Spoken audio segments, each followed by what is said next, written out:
So after doing a frame off restoration on this truck and a long bed to short bed conversion, building a leveling kit for my F250 from scratch, after buying this pickup for a chassis swap but it not panning out, after sticking a truck on another truck that should have never been together, and building some custom frame rails at the back of this truck from scratch, homemade, 100% out of my mind, I don't think I can tell you what to do or how to do a chassis swap, but I think I'm qualified to tell you how not to do a chassis swap. Because let's be honest, I screwed up quite a lot on this entire venture.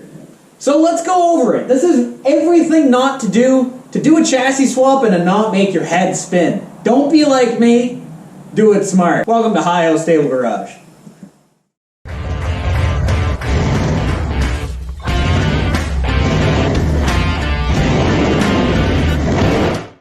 So this right here is my 1954 International chassis swap. It's on a 2003 F-150 5.4 Triton automatic 4-wheel drive, and yes, it's still retaining the 4-wheel drive. So don't be like me, don't do this. First and foremost, don't put a narrow truck like this on a wide truck like that. 1954 International, if that was the complete truck, it had a track width likely roughly 64, 65 inches. This bad boy has a track width of around 75 inches. What do you mean? People put vehicles on other vehicles all the time. I see it on YouTube. Everyone has a build series on chassis swaps. Yes. But what they don't tell you is the further you go astray from the original vehicle dimension-wise, the much harder work you're going to be cut out for. So, track width, you don't think is a big deal. Let me tell you something. And width doesn't seem like a big deal. You can likely say, oh, you're just going to have to build extensions for your fenders. Well, it all depends on how kind of chassis swap you're going about it. So there's a couple ways about doing a chassis swap. One of them, taking your body off your original truck, taking your body off your donor vehicle, swapping them over, vice versa, you make your new mounts. You're going to run into your own host of issues that way. So an easier way to do it is to cut out the firewall from your donor vehicle and then cut out the firewall from your actual vehicle, and you slide the two together and you make them. Here's where the dimension issue starts to come in. If you have a track width of, let's say, 75 inches, and your old vehicle, the one that you're putting the body on, has a track width of 64 inches. Well, what's that come out to? Almost a foot? So you almost have this much space on your vehicle that you now have to narrow, and that's just at the tires. Who's to say what the body is, right? On this one, to put it in perspective, we took out 8 inches on both sides of this chassis, firewall-wise. You know what that led into? It wasn't just cut where the doors are, where your seat is, that kind of stuff. We had to cut so far in. This is the original brake booster area for the 2003 F-150. We can't run the factory brake booster, and that's why it's over there. Factory brake booster, factory master cylinder. We can't run that. It's too wide. We basically need a 7-inch booster just to fit our hood. Because if you notice, our hood lines are right here. 12-inch booster comes all the way out to there. You know how much room there was between the booster and the fender on the 2003? It was like right up to here. There was that much room, and we had to cut all that out. Another issue that we ran into is the steering wheel. If we cut out that much room, where does the steering wheel go? Because the seat would have been mounted right here, almost outside the door. You would never be able to close the door. So the wheel would have had to be coming out to here. What we ended up having to do is add 2 U-joints and scoot the entire wheel to the side. The whole pedal assembly had to be scooted to the side, and see just how close our wall came to the pedal assembly. On the factory vehicle, that's at least a Subway sandwich difference from the wall to where your pedals are. You can ride comfortably.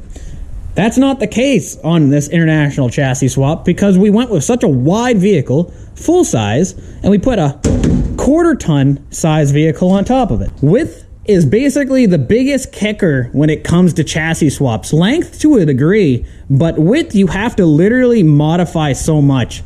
On some vehicles, if you do a width conversion, like you put a much bigger vehicle on the bottom and a smaller vehicle on the top, sometimes you literally have to cut the entire cab and split it apart, add seams and everything. You're looking at so much extra work just to put it on a vehicle that's a little bit wider. This is what you should have done. Our 1994, maybe? I can't even remember at this point.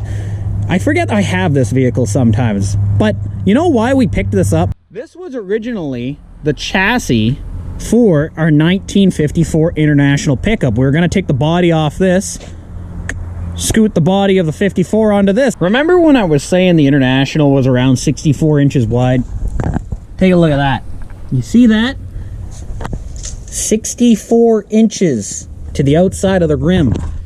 This bad boy was almost the exact same dimensions width-wise as the International cab. You know what we would have had to do on this? Put the cab on it, cut the A-pillars off, cut the bottom of the B-pillars off, take the fenders off, put our cab on top, welded it all together. We likely would have been all right. Main reason why we never did that with this chassis is evident. We bought this chassis super cheap. Turns out the frame's rotten. No good for a chassis swap when you don't have a frame, and we didn't know how to build a frame back then, but now we're so far into things that it really doesn't matter. We'll likely build a frame for this guy just to say that we can. Here's another point. It's not as important as width, but one of them's length. Wheelbase specifically, this one right here is around 111 inches. If you remember, the original wheelbase for the International is 115, so at 111, we're not very far off. You know what was far off on this though? The wheelbase on the 2003 F-150. We had a really good deal on it, you know, because we owned it. We still had that vehicle, but it was a four-door, long bed in 2003, long bed truck.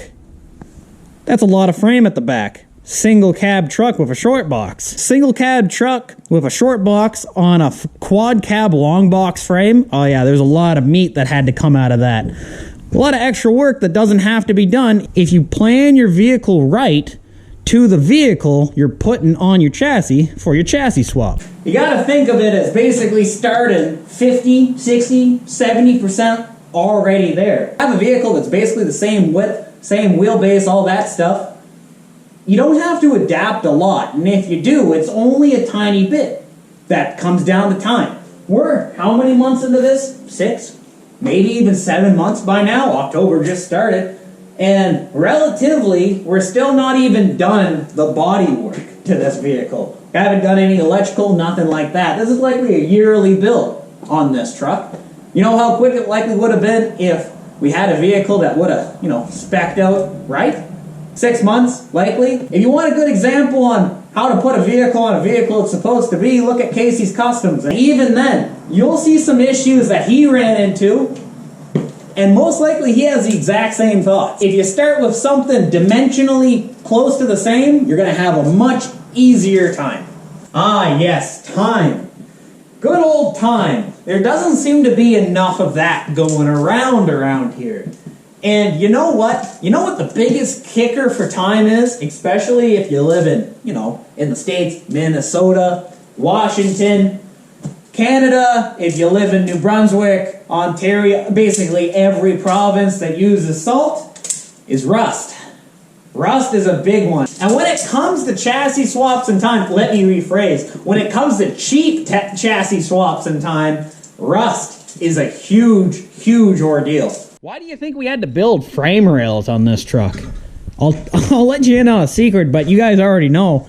This is paper thin all the way through. And where it's not paper thin, it's all cracked, it's all destroyed. The only thing that's really salvageable on this is the rear end and the leaf springs. The rest of it's toast. So we basically had to opt in and build brand new just to kind of get to an area that we can build off of. That's why that Mazda is still sitting out there and we never used it. Its frame was rotten, basically front to back. I think it was actually rotten from the front tires back. quite bad. Another big one is basically the rust that was on the floor on this. The 2003, ideally on a chassis swap that you use the firewall, you use its floor. Well, if you remember, there was almost no floor left on this. I had to basically build new floors on passenger and driver side. In fact, let me get out my light and I'll show you. Get that rag out of the way. See the trans tunnel? Yeah, that's about the only thing left of the 2003 F-150 floor-wise. I guess a little section here at the back. The rest of it had to be new paneling, new bracing, all that stuff. New cab corners. That cab corner was a fiasco, same as that one. If you had a good car to begin with, you wouldn't have to deal with any of that. If I had to choose the next best thing when picking a vehicle, it would have to be find a chassis that almost needs no work. It's already running and driving, and that was running and driving, but I mean on the road running and driving. No rust. Gotta get rust free, tell you the honest truth. Get something that has good rockers. It's a shame to cut up a perfectly good car, but for time-wise, it's the best thing you can do. Also, don't pick a truck that's completely rotten out from the beginning of 54. We didn't know it was Bondo City, but after driving all the way to Quebec to go get the thing, we're not going to stop there. But find something that you don't have to rebuild the factory components on just to put it on a body. That is a lot of work. You guys remember the whole front end on this truck. We got our new one kind of hiding behind the sheet right there. But there was no fenders. We had Bondo City on the front. It was all poorly done with about that much Bondo on it. We had to redo the complete front end just to put it on the chassis. If we had a good front end, think of all that time we would have saved. Same thing with here. We're going to have a video coming up of me wire wheeling this whole entire cab just because I love the patina, but what I don't love is the Bondo City, the thick Bondo all over the place. I would rather have dents and scratches than Bondo. On this vehicle, I'm working on it after work throughout the week. Usually both weekends are taken up through it and then editing videos and stuff on the side, but I wouldn't even want to know what kind of time frame you would be looking at if you were only working 1 day a week on this, maybe not even 8 hours. That's a lot of work to basically rebuild 2 trucks, cut them all apart and stick them together. You should probably just start off with something easier. One that's not rotten, wheelbase, width, all that kind of stuff is similar. Scoot them together. Now, don't for 1 second think I'm not enjoying building this 1954 International Chassis Swap, whatever, rat rod if you wanted to call it. I love building this thing, but some days it's really frustrating when things don't line up or things are rotten when they shouldn't be, and I have to build something just to, you know, put out a video for you guys or something like that. It's a lot easier if you start out with something good, and then you put them together and it's good, but your time is something that you don't have to invest as much to get to the same spot. Keep the rust to a bare minimum on both vehicles. You'll thank me later. When everything you put together, if you have a seam like this and you can just weld right through, you might be done in a day. I've seen guys put different cabs on Crown Vics and stuff for old trucks and be done in a weekend. If you have a rotted out Crown Vic and a rotted out truck, never gonna happen. I hope you guys enjoyed this video, and I will catch you guys in the next one on this truck most likely, but you never know. Real soon. Hey, see ya.